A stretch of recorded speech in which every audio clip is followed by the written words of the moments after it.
Ya nos pusimos de acuerdo que no les he contado de qué vamos a hablar. No. Bueno, vamos.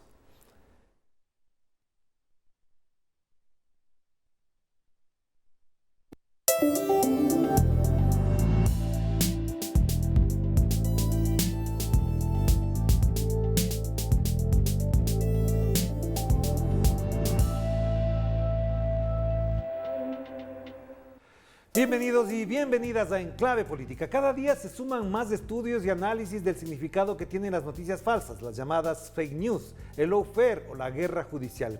Y todos ellos apuntan a aparatos mediáticos de la derecha y de grupos fascistas que intentan solventar su disputa política con base en la mentira y también en el miedo.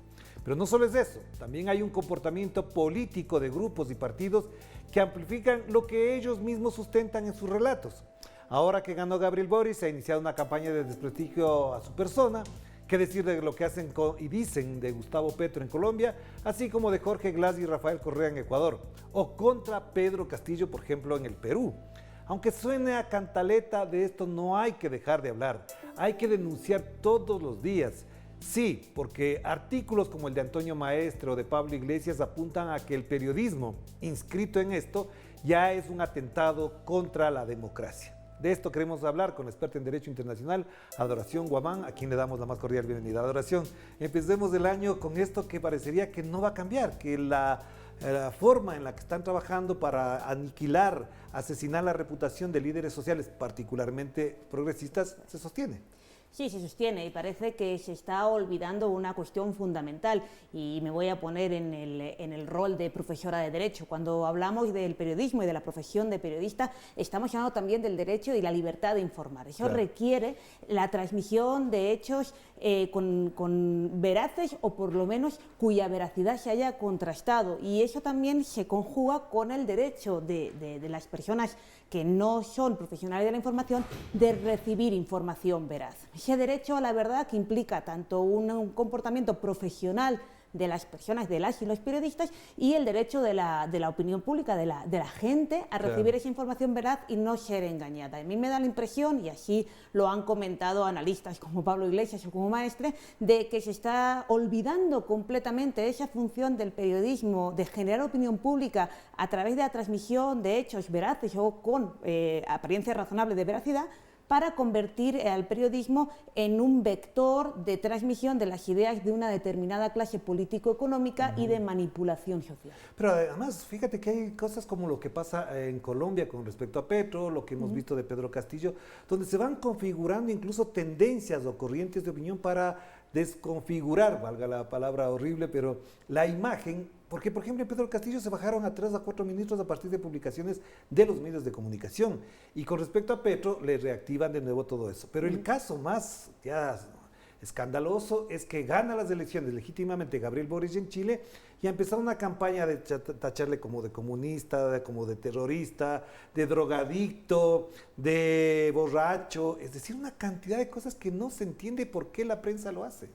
Bueno, lo hace porque está evidentemente funcionando en razón de otros intereses y sabemos bien que a la internacional reaccionaria, a la derecha regional e internacional, el triunfo de Boric y de otros líderes que están retomando la senda progresista en la región, pues confronta con sus intereses de acumulación y con su voluntad de mantener esa tasa de ganancias. Hay una confrontación clara de intereses económicos frente a lo que Boric defiende en su programa y en su proyecto político, o se defiende por Pedro Castillo, o se ha defendido por otras opciones progresistas, como por ejemplo la que encabezaba Andrés Arauz en Ecuador. Claro. Cuando hay una probabilidad, o en el caso de Chile, una realidad de una fuerza política que toma el poder con una voluntad de redistribución de renta y riqueza, automáticamente se enciende esta maquinaria. Hemos hablado tú y yo mucho del lawfare, y sabemos bien que el encarcelamiento de líderes políticos es únicamente la punta de ese iceberg en el cual la actuación de los medios de comunicación para deslegitimar y aniquilar la probidad y aniquilar la imagen pública del opositor político es la base del lawfare como estrategia regional y yo diría que internacional. La vemos en España con respecto del ministro Garzón, la hemos visto con respecto de la ministra Irene Montero, y en general hay una mala praxis que desde luego creo que es importante decir que no puede opacar la importancia de la profesión de periodista. Claro. Pero hay una cosa que es muy importante y lo acabas de mencionar y tiene que ver cómo se van construyendo, se van fabricando todo esto. Por ejemplo, ya que mencionabas de España, donde tú conoces perfectamente cómo se arma esto, un Pablo Casado comienza a hablar del régimen de Pedro Sánchez como el régimen comunista, el régimen de los izquierdistas, etcétera, como que la palabra, primero comunismo y segundo izquierdista, fuera mala palabra, es decir, no se puede ser comunista, no se puede ser izquierdista porque efectivamente aparece todo eso. Y después aparecen los bulos, los medios, los memes, los tweets, todo aparece después de que habla Pablo Casado. ¿Ahí está la explicación o no?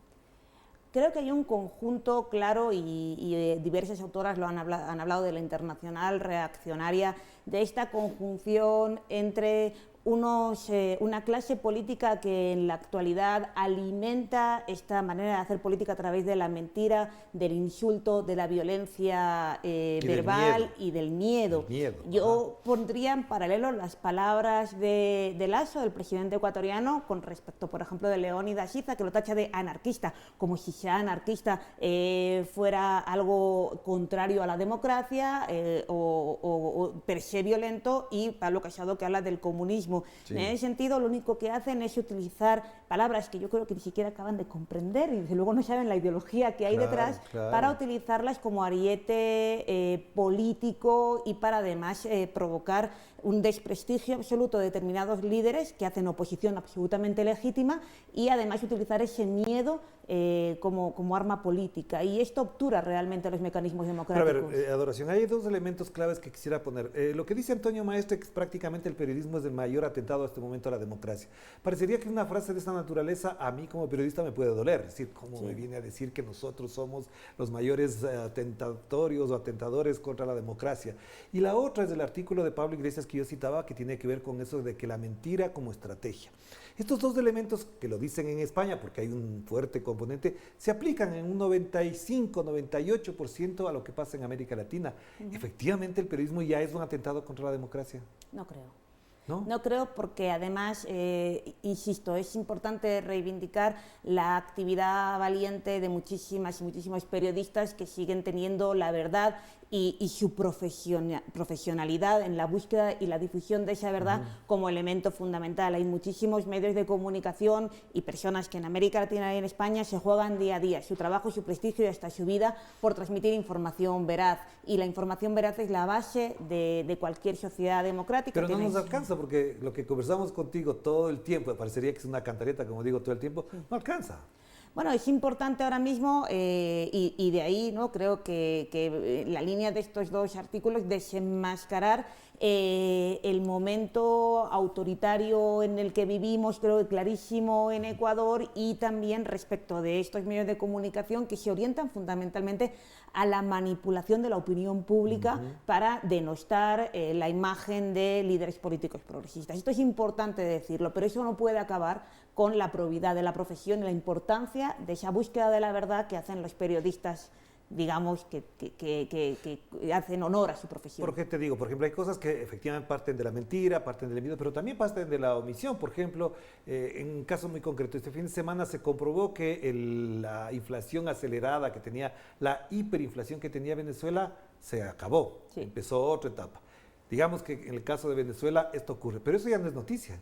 No, eso ya no es noticia, y para poner un ejemplo local, ayer en el periódico El Comercio publicaba la noticia de Quito, Ecuador, publicaba la noticia de que en la prefectura, en Pichincha, se están haciendo pruebas PCR a $4. Sí. Entonces, de repente es como si las pruebas PCR a $4 hubieran salido de la nada y no fuera la prefecta de Quito, Paola Pavón, la que ha conseguido, de la Revolución Ciudadana, la que ha conseguido realizar una política en favor de las clases sociales y de la salud pública tan importante como ofrecer pruebas PCR. Mientras que en el otro lado, el alcalde de Quito, señor Santiago Guarderas, haciendo cualquier cosa, es señalado con nombre y apellido para dejarlo como bien parado. Ahí se ve siempre han existido medios de comunicación vinculados a una u otra tendencia. El problema es que ahora, por lo menos en países de América Latina como Ecuador, hay una hegemonía de medios de comunicación muy funcionales al poder y que ocultan permanentemente una verdad para publicar una mentira o una hipérbole de Ya, una pero ya parte. que lo mencionas, y perdona que me meta en el tema particularmente de Ecuador, esa fue la construcción que hicieron contra el líder indígena Leonidas Issa. Empezaron con una campaña de difamación, un programa de televisión que tuvo que ser cerrado, le señaló de cabrón a Leonidas Issa. Y todos los argumentos de orden jurídico, político, fueron retomados por el presidente Guillermo Lasso. Es decir, le ponen en bandeja de plata al presidente, en este caso, los argumentos para después tacharle de anarquista, de que va a ir a parar con sus huesos en la cárcel, de ser el autor del incendio de la Contraloría, de haber atentado contra un periodista. Es decir, todos los argumentos los puso a la prensa. Y como tiene eco en la prensa, el señor repite con impunidad absoluta. Repite la prensa y repite palabras que dijo ya María Paula Romo con respecto, de nuevo, la prefecta de Pichincha, Paola Pavón, en 2019. Sí. Porque si las ponemos en paralelo, vemos que la persecución política iniciada por aquella ministra en 2019, cuando le dijo a la prefecta, voy a ir a por ti, te voy a encarcelar por un tuit, ahora mismo se ha convertido en una suerte de arma política que ya nos sorprende, y es lo duro y lo preocupante de las palabras de un presidente que se atreve a decir en medios de comunicación que una persona es anarquista y violenta, como si fuera junto, que denosta la justicia indígena que está reconocida en la Constitución del Ecuador, que no respeta la importancia de un líder político, como en su momento no respetaron a Paola Pavón y ahora no respetan a Leonidas Issa. Esto no puede normalizarse. Claro. En Ecuador estamos viviendo un proceso de hundimiento del Estado de Derecho por vía de un presidente, y ya sembrado por Lenín Moreno, que realmente está utilizando la violencia como arma política contra la oposición. Y así es imposible. Y utilizando la justicia, porque ahí hay un rol fundamental de la fiscalía, de una fiscal que no reunió los requisitos para aquello, para ser fiscal quiero decir, y ahora apela incluso a herramientas de orden incluso antijurídico, como ha denunciado la esposa del antiguo defensor del pueblo. Hagamos la primera pausa, Adoración, para volver enseguida sobre un tema que también nos preocupa, todo este andamiaje mediático contra una líder colombiana, Piedad Córdoba. ¿De quién hace eso? Lo vamos a ver en la segunda parte.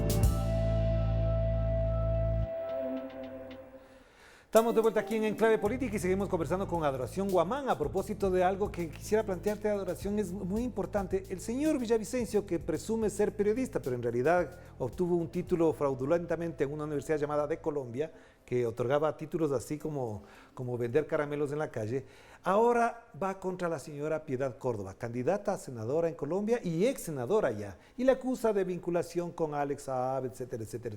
Este señor, que además ha forjado documentos, ha forjado mentiras, ha implementado una campaña de persecución contra el correísmo, como él lo denomina, ahora se va a Colombia y le entrega al presidente Duque un informe, como si él fuese la representación de la Asamblea. ¿Cómo entender esto? ¿Cómo vivir esto?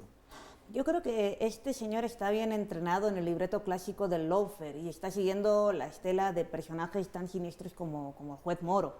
Sergio Moro de Brasil. Sí, Sergio Moro de Brasil. Sí. Primero se fabrica un caso, con lo cual, para lo cual se utiliza además una institución tan importante como la Comisión de Fiscalización y Control Político de la Asamblea, que por cierto, si leemos la ley que regula esta comisión, la ley orgánica de la Asamblea Nacional, de función legislativa, observamos que dentro de las funciones de esta comisión no está en ningún caso la fiscalización de actuaciones de políticos extranjeros. Es evidente que esto no está y que están utilizando... Y eso en ninguna legislación, además latinoamericana, al menos que yo conozca, se permite. Pero claro, utiliza su control sobre esta comisión como escalafón político a efectos de realizar un informe en el cual afirma que tiene información reservada que luego cuentan medios de comunicación, lo cual es todavía más grave. Se va con ese informe a un país extranjero, activa la Internacional Reaccionaria y lo más relevante es que un presidente asume un informe hecho por unos señores que ni siquiera estaba aprobado en el Pleno de la Asamblea Nacional, lo da por válido y activan la agenda mediática brutal. Llevamos días en los que vemos a este señor, a Villavicencio, en todos los medios de comunicación repitiendo un mismo libreto de lawfare, no solamente contra una política colombiana, como Piedad Córdoba, sino en general volviendo a utilizar el argumento de la corrupción para denostar y para embarrar a todo el correísmo. Y en ese sentido es muy parecido, volvemos al libreto clásico de lo que ocurrió en Brasil o lo que ha ocurrido en Argentina, y recordemos además que Ecuador se convierte en alumno aventajado del lawfare porque vincula el libreto clásico de la utilización de la pseudolucha contra la corrupción con la utilización del delito de rebelión y con otras utilizaciones de la violencia política contra la oposición. Ahora Villavicencio retoma el libreto clásico del lawfare, pero ojo, siempre selectivo, porque con respecto a los Pandora Papers no quiso y tampoco investigar. contra los Dino Papers, que además él publicó, porque le filtraron, porque pudo haberse filtrado, pero de los Dino Papers contra su amigo Lenín Moreno y María Paula Romo, cero. La violencia contra las manifestaciones de octubre del 2019 en el Ecuador, donde hay delitos de lesa humanidad, cero. Es decir, ¿qué hace entonces? Y te planteo esto por lo siguiente, porque además el señor Alex Saab no está señalado como lavado de activos en Estados Unidos, donde está detenido, es decir, además viola un principio elemental. ¿De qué se le acusa a este señor en Estados Unidos y por qué él arma un aparato o un documento donde dice lo contrario de lo que dice Estados Unidos? Sí, y cómo es posible que embarre a una institución como la Asamblea Nacional del Ecuador y a esta comisión tan importante, forjando un caso que además parece una negociación por lo que ya se hizo durante la campaña. Es como si devolviera el favor que exigieron durante la campaña para denostar y para acusar al candidato en ese momento, Andrés Arauz, de tener una suerte de contactos nunca demostrados con el ELN. Sí. Es decir, acordémonos que en febrero de 2011, en plena final de la primera vuelta y principio de la segunda... 2021, febrero de 2021, el 11 de febrero de 2021. Sí. No, fue el 7 de febrero de 2021 y la segunda vuelta fue el 11 de abril. El fiscal, la llamada de las fiscalías, la Fiscalía de Ecuador y la Fiscalía colombiana se ponen de acuerdo sobre el 11 de febrero del 2021 para aterrizar aquí. Días, claro, para aterrizar aquí con una serie de pruebas nunca demostradas a efectos de apoyar, evidentemente, la candidatura de Lasso en contra de la de Andrés Arauz. Ese favor que se pide al gobierno colombiano ahora se devuelve utilizando a nuestra Asamblea Nacional, la Asamblea Nacional Ecuatoriana, contra una candidata progresista de Colombia. Esto demuestra que la internacional reaccionaria funciona, que el lawfare es una estrategia regional, que hay una permanente injerencia y una permanente subversión del Estado de Derecho, y en este caso Colombia y Ecuador están actuando, las derechas de Colombia y Ecuador están actuando, protegiéndose y ayudándose las unas a las otras. Porque además de todo esto está muy activo este grupo Atlas Network, del que un amigo común, Macías, que hace análisis de redes y demás, lo ha demostrado constantemente. Es decir, Atlas Network tiene sus representantes en Ecuador, en España, en Argentina, en todas partes del mundo. Y aquí te quiero, aprovecho para conversar de esto, es que en el Ecuador hay en los últimos días un escándalo de los famosos narcogenerales. Y esto, por ejemplo, la prensa ya no lo toca. Ahora resulta que la presidenta del Consejo de la Judicatura les pide a los jueces que si demuestren si tienen o no la visa de Estados Unidos para fiscalizarlos. Es decir, estamos en el país de Narnia. Yo no sé ni si ahí funcionaría así, pero esto, por ejemplo, la prensa no lo trata. Y son casos graves, no porque lo diga el embajador.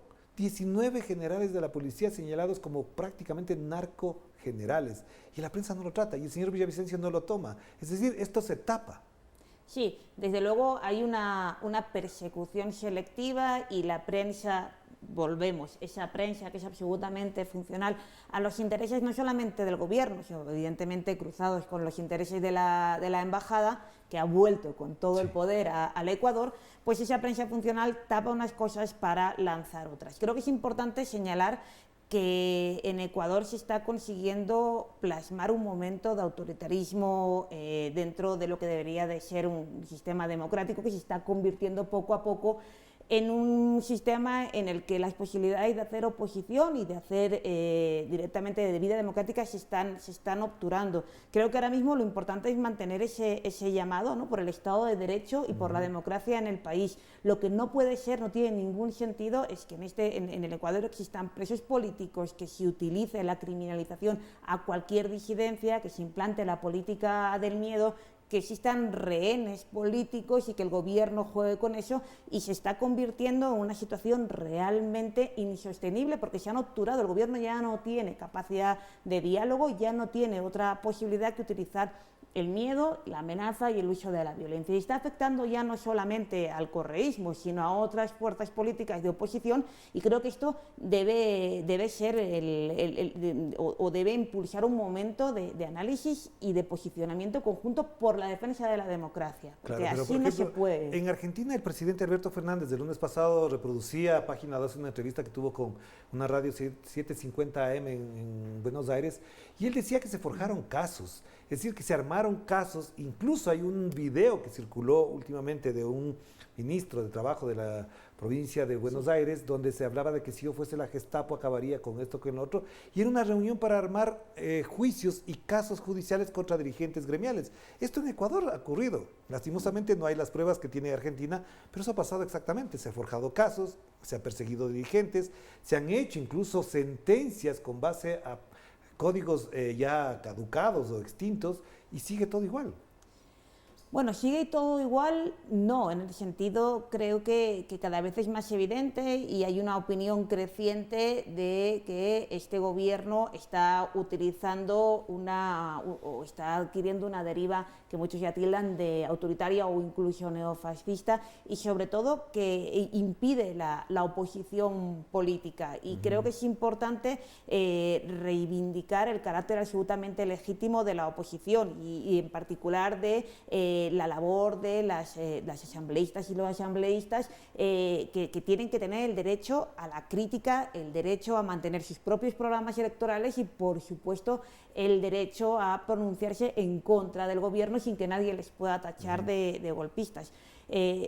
Lo hemos hablado mucho, estamos en un país que tiene una constitución de avanzada, con mecanismos democráticos y de avanzada, y estamos viendo un momento autoritario, claro, que resalta en el conjunto de la región, con todos los líderes amenazados, no solamente Leónidas Issa, sino por supuesto también los líderes del correísmo, que algunos llevan hasta grillete electrónico, amenazados, o desde luego un ex vicepresidente encarcelado injustamente, como claro, es la terrible situación de Jorge Glass. En esta situación no hay normalidad democrática, y si no hay normalidad democrática es importante que las fuerzas políticas y los actores sociales que defienden el Estado de Derecho y esa necesidad de volver a la normalidad democrática al menos se pongan de acuerdo en eso. Y creo que esta reflexión debemos empezar a lanzarla. Pongámonos de acuerdo en esta necesidad de volver a la normalidad democrática y retomar el Estado de Derecho. Pero entonces ahí volvemos a un elemento que también habría que reflexionar. Este clivaje correísmo-anticorreísmo no va a desaparecer porque le sirve a los intereses de quienes efectivamente han hecho de eso un uso fructífero hasta cierto punto, sí, de la disputa política. ¿Hasta dónde este clivaje se va a sostener, o crees que efectivamente a la gente le preocupa más la pandemia, la pobreza, los impuestos ahora y sobre todo la inseguridad y las masacres? Sí, las condiciones también de vida, este aumento de la pobreza, este aumento de desempleo, este aumento del empleo que no es adecuado, la pandemia que no para de crecer en este momento otra vez. Creo que todo esto es lo que realmente le preocupa a la gente, pero los medios de comunicación y lo que está haciendo ahora Villavicencio es intentar volver a situar este clivaje correísmo-anticorreísmo, mientras que el presidente intenta situar ahora a Leónidas Issa como el eje del nuevo mal, del nuevo peligro del país. Como su contradictor político fundamental. Claro, y se ha hablado últimamente, de nuevo han surgido las voces que apuestan por una necesidad de sentarse a dialogar entre las fuerzas, ya no sencillamente progresistas, sino demócratas, a efectos de llegar a consensos mínimos que pongan un freno a esta deriva autoritaria. Y realmente el problema es que el gobierno ya no tiene capacidad de diálogo ni de fraguar consensos, porque ha agotado todas las vías y ha optado por otra, ha optado por la vía violenta. Y eso evidencia también la debilidad del propio gobierno. Pero como la pregunta era, ¿el eje correísmo-anticorreísmo sigue en pie? Sí, sigue en pie porque es funcional a esa voluntad de plantear una división, cuando en realidad creo que si planteáramos cuestiones como democracia, derechos humanos, derechos laborales, habría un consenso mucho mayor de fuerzas políticas, fuerzas sociales y sobre todo población. Una última pregunta para terminar, que se nos fue el tiempo. Si todo esto ocurre, ¿hasta dónde estamos vacunados contra el miedo, contra la mentira, contra la omisión de la realidad? No hay vacuna para eso, no hay vacuna para eso cuando además se está sosteniendo esta internacional reaccionaria con gobiernos como este, hermanado con el de Colombia, para hablar de la región en concreto, y se está fraguando de nuevo el libreto clásico del lawfare, que es utilización del aparato sancionador del Estado, la torsense, utilización de los medios de comunicación, utilización de la mentira, criminalización de la oposición, presos políticos. Así es imposible superar el miedo, y quien gobierna con miedo y con violencia pues está planteando un autoritarismo que es absolutamente contrario a la democracia. Gracias, Adoración. Muy importante lo que acabas de mencionar. Lo tendremos muy presente. Muchas gracias a ustedes por acompañarnos también en este espacio, en esta reflexión de lo que ocurre en América Latina, y en particular hemos topado en la segunda parte lo de Ecuador. De esto seguiremos hablando. Por supuesto, no nos vamos a cansar de hablar de estos temas. Cuídense mucho, que la pasen bien. Chao, chao.